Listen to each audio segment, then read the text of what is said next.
Performance audits provide independent assurance to Parliament and the community that public money has been spent wisely and that results meet expectations. These audits assess whether an entity is achieving its objectives efficiently, effectively, and economically. However, they do not question the merits of government policy objectives. Rather, they assess how well the objectives are being achieved. Performance audits are governed by Section 37A of the Auditor General Act 2009, and we adhere to the Auditor General of Queensland auditing standards, which incorporate the Australian standards. These ensure our audits are of appropriate quality and are evidence-based. Performance audits are funded through Parliament, not the entity being audited. We have a robust and disciplined approach to how we select performance audit topics.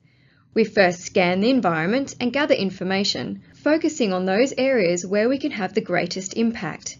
We then create a list by objectively prioritising and ranking potential topics based on financial, economic, social and risk dimensions. Critical to our planning is our ongoing consultation with parliamentary committees, the executive management of government entities and other relevant stakeholders on the risks, challenges and opportunities they see facing the public sector.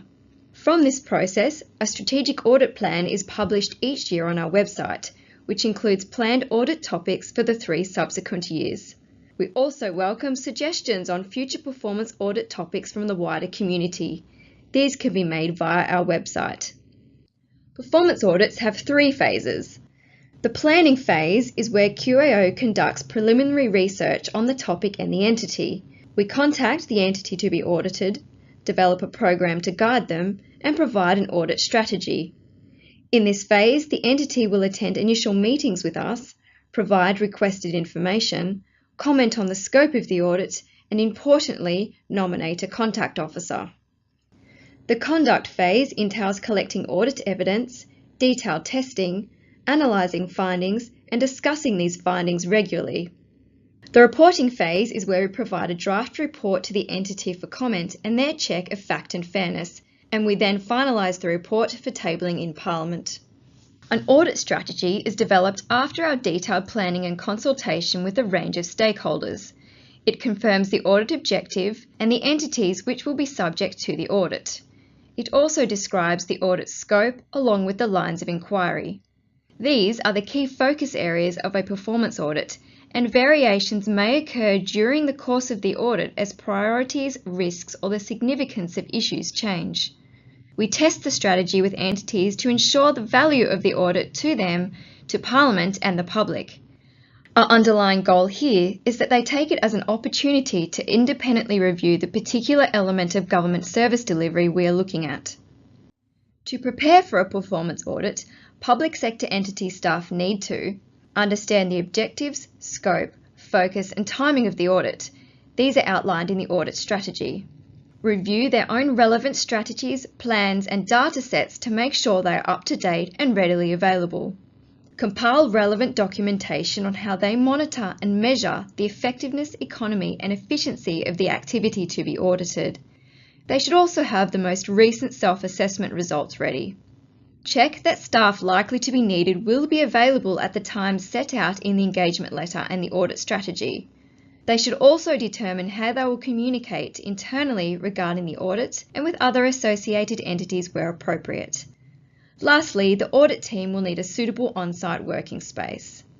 It is important public sector entities nominate a contact officer as their primary point of contact for the audit team, who is of sufficient seniority and command of the audit topic to authoritatively represent the views of the entity, able to brief senior management including the Director General, and available throughout the term of the audit.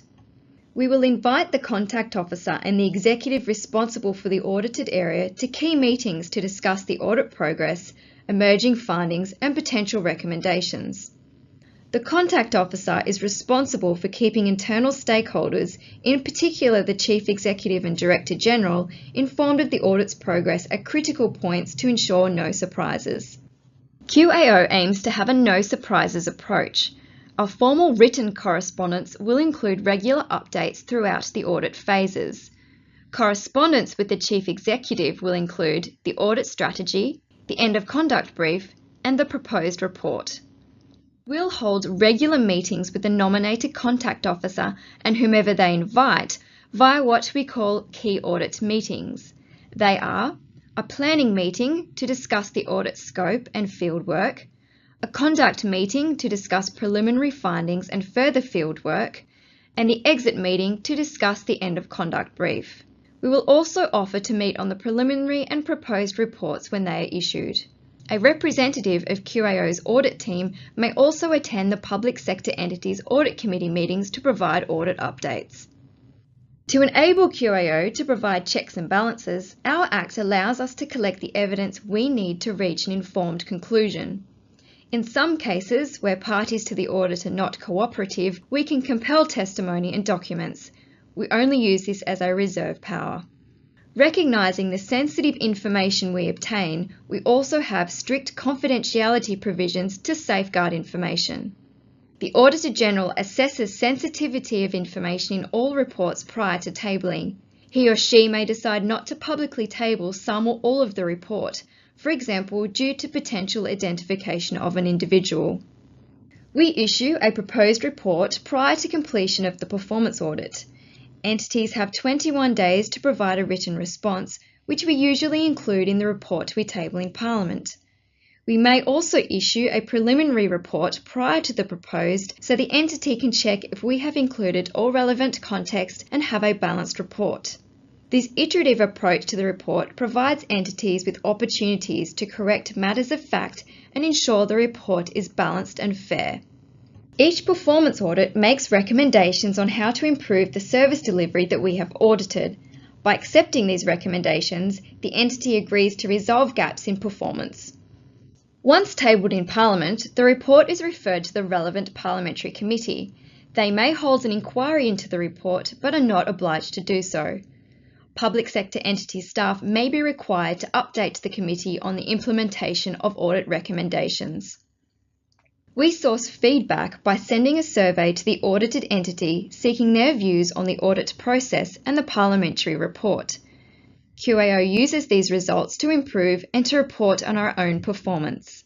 We follow up by writing to the entity within 2 years to ask for an update on their progress in fulfilling our recommendations. Depending on this advice, we may schedule a follow-up audit on the topic and publicly report the results of this. Entities also often report their progress on implementation of the recommendations to their audit committees.